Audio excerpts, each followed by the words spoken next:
Afternoon, coast and countryside people.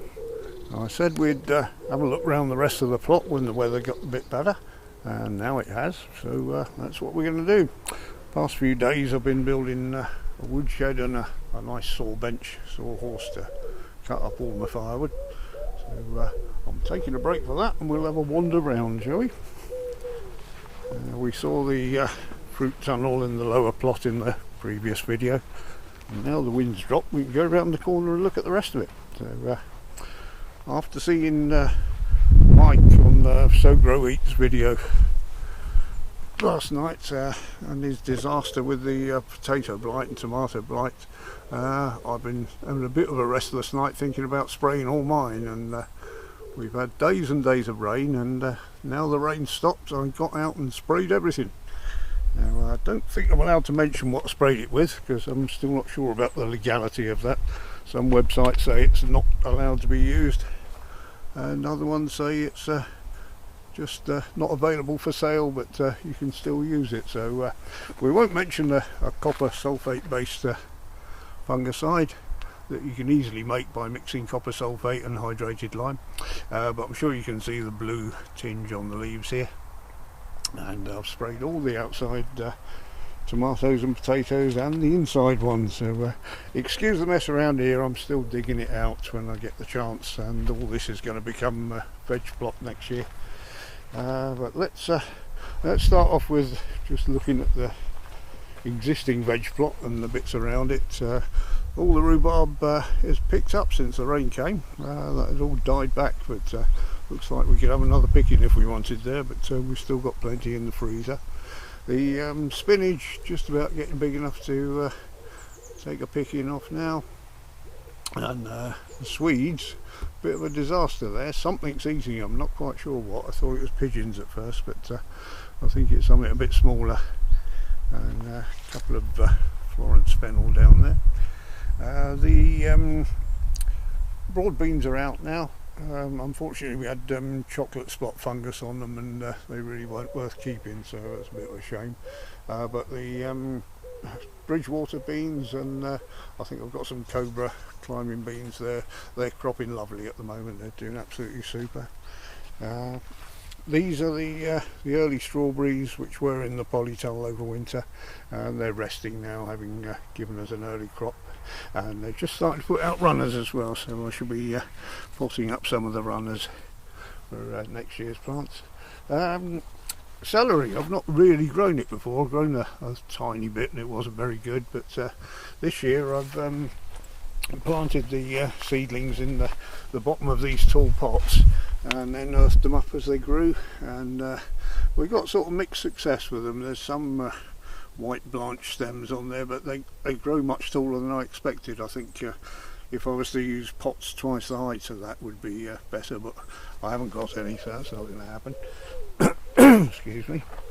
And the same over here. I've earthed them right up to the top, and I keep them damp all the time. I make sure the trays are topped up with water, because celery likes a lot of water. So the actual plant's not doing too bad, it's just the blanching I've got to crack yet. So let's have a look in the small polytunnel. Probably the last time I showed you around here it was all full of winter veg. I had a few cabbages, and that's where the strawberries were and that, but now around the edge we've got the tomatoes coming on, mostly cherry tomatoes, and they're a bit late this year. A couple of the plants I've replaced that weren't doing too well, I've replaced those with Manx Marbles, which are slightly bigger tomatoes. And this lot down here are the oh, I've forgotten the name, the plum tomatoes you use for pizzas, San Marzano. Quite big plum ones those are, and these are doing quite well indeed. These are peppers, not sure which variety, but we've got set fruits on most of them now, which is nice. Let's have a look. These two at the end are had in bigger pots, and they've got ahead of the others, so they're doing very well. Again, this was all sprayed this morning against the blight, which we don't want. Excuse me. This plant was left over from last year. It overwintered inside, and I thought it was a Manx marble, but these look more like plum tomatoes, so I don't remember having a plum tomato left at the end of last year, but we'll see when they get a bit bigger. Won't be long now. So look, it's too hot in here. Funnily enough, we've had every sort of baby bird has come in here to shelter. We've had pigeons, thrushes. There was a little sparrow-like thing in there this morning. They love the shelter it gives. Unfortunately, the cat knows that they get in there as well. So let's have a quick look round the corner. More potatoes. So we saw those a minute ago, didn't we? So I won't go on about them. All the stuff is in pots because I haven't prepared the ground yet. That's what I wanted to add. So once the pots are empty, the stuff will get dug into the ground here. This pear tree, rather, it's not quite dead. It's still holding on. We put it in right in the spring, but it's really not taken, so if it hasn't picked up by next year, it'll be going out and getting replaced. We put it in as a pollinator for this one, but this seems to be getting pollinated from the one in the hedge, so it's already set some fruit. And first year for the plum tree, it's got a few on it, but somebody's been having a nibble, probably pigeons. And the first decent crop we've had on the apple tree. It's only had about 4 apples on it last year, and I think they got pecked to bits by the birds. So while we had a drought, which we haven't had for the past week, I put the couple of potatoes in pots over here, so when I watered the potatoes, the water was running through to the tree as well to stop all the apples falling off. And this little pot had a hole in it. Likewise, these had holes in. I was topping these up with water, so it's getting a slow drip, which hopefully might have helped set keep the fruit on there. This cherry, pigeons have absolutely pulled it to bits. There's not a single. Oh look, a very late cherry blossom on it, which I wasn't expecting there. I'm sure the pigeons will have that off by the end of the day. So in future this has got to be trained and netted, really, I think, to keep the birds off it. The turf wall I haven't finished yet, but that's for keeping the north wind off the plot in the winter. And we've got Cox's orange pippin, a few apples on that, and medlar with the rats climbed up this last year and had all the fruits off, because rats love medlars, and appears to be some sort of creature coming to see what we're doing. And a bit further over, this was a plum tree. It had 1 plum on, and then the pigeons pulled all that off. So, again, I don't think they were eating it. They just wanted to pull it off for a laugh. Some stuff in pots up here again. Simply because the ground isn't ready yet. So we've got carrots in here, mixed success with those. Some have been alright, some are awful. Here's an awful one. Oh look, a few there. Had some potatoes in the middle here. I harvested these this morning because they were just about going over, so we had some lovely new potatoes for lunch. I'll put a picture of those in later on. And some parsnips, beetroot, and parsnips in the dustbin at the back, and that's got some pretty good beetroot in. If we can have a look, we've had a few pickings off this already, and yeah, reasonably sized beets in there. This, I nearly dug that potato up, but I thought, well, I'll spray it and see if it can mature a bit longer. It'd be a shame to lose that now, because when it started growing, it was right down here, and I've been topping this up with compost ever since. Over here we've got a few experiments in pots. This one was the experiment with the clear pot versus the dark pot. At the moment the dark pot is winning, which is a surprise. And these are the jumping onions, forgotten the name of them now.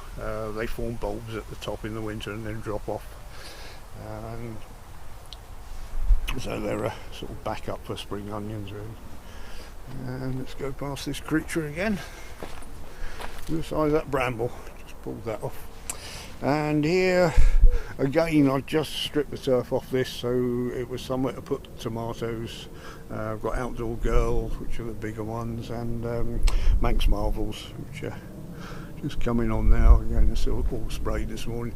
Over there's a butternut squash and a pumpkin, which are just starting to get away.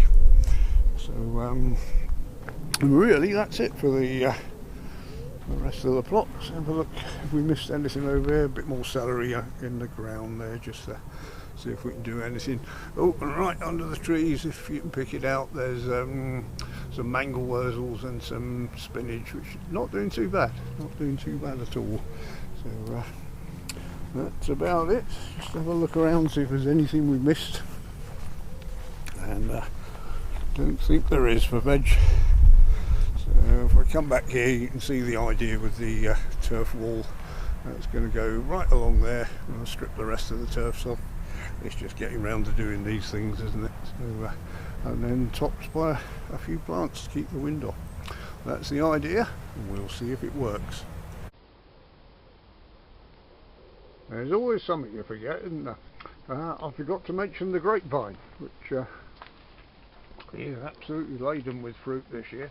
Unfortunately, these have all got pips in them, and Mrs. Ziggs don't like the ones with pips in.